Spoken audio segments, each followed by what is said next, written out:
और तीर्थ जो साक्षात तीर्थ माने जाते हैं संत, इसीलिए जैन धर्म में तीर्थंकर की अवधारणा जो आपने सुनी होगी वो इसीलिए है कि वो साक्षात जीवंत चैतन्य तीर्थ के रूप में होते हैं। मैं बहुत समय न लेते हुए सिर्फ एक अपना अनुभव बताना चाहूंगा कि जैन धर्म जिन व्यवस्थाओं को आगे बढ़ाता है उनका प्रभाव कितना व्यापक है। जैसे उदाहरण के लिए अंग्रेजी में एक शब्द होता है शमन, SHAMAN, जिसका अर्थ होता है कोई भी व्यक्ति जो रिलीजियस यानी कि साधु संत प्रकृति है। और आप जाके चेक कर लीजिएगा, ऑक्सफोर्ड डिक्शनरी में भी ये लिखा हुआ है कि शमन शब्द मूलतः श्रमण शब्द से निकला है। वही श्रमण जो जैन साधु श्रमण कहलाते हैं, उसी श्रमण से अंग्रेजी का शमन शब्द निकला है। अब मुझे एक अपना व्यक्तिगत अनुभव ध्यान है। 2008 में मैं ACYPL American council of young political leaders के प्रोग्राम में अमेरिका गया, तो उस पूरे प्रतिनिधिमंडल में मैं एकमात्र शुद्ध शाकाहारी व्यक्ति था। अब चूंकि सरकारी दौरा था तो हर जगह शाकाहारी भोजन की व्यवस्था करना उनकी जिम्मेदारी थी। तो न्यूयॉर्क, वॉशिंगटन जैसी जगहों पे तो कोई समस्या नहीं होती। हम लोग ओहायो स्टेट के इंटीरियर में गए तो वहां पर जो वहां की स्थानीय विधानसभा होती है, वो स्थानीय सीनेट के वहां जैसे अपने यहाँ नेता मुख्यमंत्री होता, नेता प्रतिपक्ष होता, वहां राज्यपाल सिस्टम है। तो मेजॉरिटी लीडर और माइनॉरिटी लीडर कहते थे, तो मेजॉरिटी लीडर हम लोगों के वो थे होस्ट। उनको बढ़िया सुविधा हो रही थी। उन्होंने मुझसे पूछा कि यू आर प्योर वेजिटेरियन? मैंने कहा यस। तो कहते हैं आर यू जैन? अब देखिए कितनी दूर तक यह प्रचारित है कि प्योर वेजिटेरियन का मतलब जैन। फिर वो कहते हैं you are vegetarian because of the cultural reason? मैंने कहा no, also because of the scientific reason. तो कहता व्हाट इज साइंटिफिक रीजन?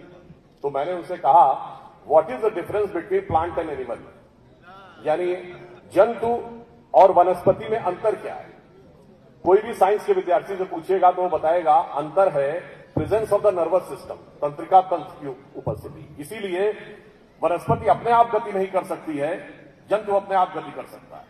तो जब आप किसी जंतु को लेते हैं तो उसके साथ साथ उसके तंत्रिका तंत्र का भी जो एमिनो एसिड है वो भी आपके अंदर जाता है। और जब वो एमिनो एसिड वही है जो डीएनए के अंदर पाया जाता है। अब जब वो एमिनो एसिड आपके अंदर जाता है और आपकी बॉडी के नर्वस सिस्टम के एमिनो एसिड के कांटेक्ट में आता है, तो थर्मोडायनेमिक्स का एक लॉ है, if two objects of variable energy level comes in contact with each other, यानी दो ऐसे पदार्थ जिनका ऊर्जा स्तर अलग अलग हो, एक दूसरे के संपर्क में आए, तो जानते क्या होता है? Energy flows from higher to lower. तो ऊंचे स्तर से नीचे स्तर की तरफ जाती है। बताइए आपकी चेतना का स्तर ऊंचा है या जानवर की चेतना का स्तर ऊंचा है? तो मानी हुई बात है, जैसे ही आप मांसाहार ग्रहण करते हैं चेतना का डिटोरिएशन, डिसिपेशन शुरू हो जाता है। मैंने कहा यह साइंटिफिक रीजन है जिसकी वजह से मांसाहार करना उचित नहीं समझता। और जब आप यह करते हैं तो यह साधना के प्रथम स्तर का प्रतीक है, प्रथम चरण। क्यों? वहीं से आत्म संयम की उस मुकाम तक पहुंचते हैं जहां पर शतावधानी व्यक्ति बनता है, यानी 100 प्रश्न एक साथ पूछे जाते हैं और उसी सीक्वेंस में उत्तर देते हैं। अभी 2015 में और 2018 में बेंगलोर में एक जैन युवा सन्यासी थे, फिर महाशतावधानी 200 प्रश्नों का एक ही सीक्वेंस में उत्तर, और सहस्रावधानी तक होते थे।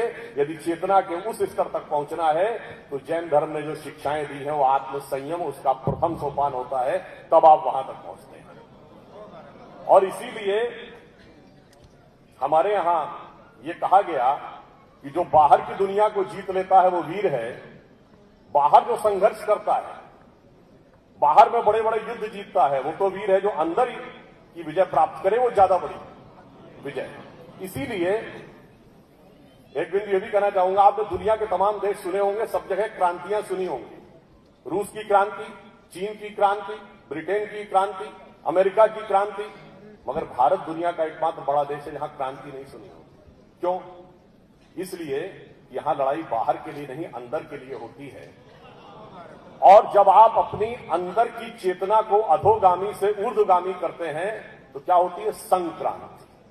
इसलिए भारत में क्रांति नहीं होती है, भारत में संक्रांति होती है। तो मैं सिर्फ अंत में यह कहना चाहता हूं कि जितने भी प्रकार के हमारे जैन धर्म के सिद्धांत हैं, ये इस तरीके से हैं जैसे कोई प्राइमरी स्कूल का बालक अगर ये सोचे कि मैं यूनिवर्सिटी और पीएचडी लेवल के चीजों का विश्लेषण कर लूं, तो जो लोग अपनी नॉर्मल सांसारिक बुद्धि से इसका अध्ययन करने का प्रयास करते हैं वो उसी प्रकार की गलती करते हैं जैसे दूसरा चौथा पास व्यक्ति पीएचडी डिग्री वाले की स्टडी करना चाह रहा हूं। इसलिए अंत में मैं सिर्फ यह भी बताना चाहता हूं कि आपके यहां ज्ञान के स्वरूप का कैटेगराइजेशन कैसा है।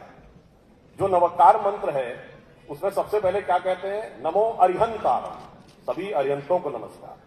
फिर नेक्स्ट है नमो सिद्धारम, फिर कौन, जो सिद्ध पुरुष है। फिर नमो अय्यर्याणम, यानी आचार्य लोग, आचार्य कौन है, जिसने सब अनुभूत कर लिया हो और बताने की क्षमता भी रखता हो।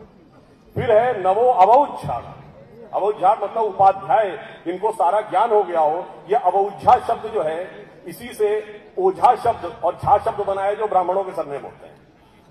और अंत में है नमो सर्व साधुराम, यानी फिर सभी साधुओं को नमस्कार। तो आप देखिए कितना एक क्लियर कट स्ट्रैटिफिकेशन है जिस ज्ञान के स्तरों का, कि पहले अरिहंत, फिर सिद्ध, फिर आचार्य, फिर उपाध्याय और फिर समस्त साधु।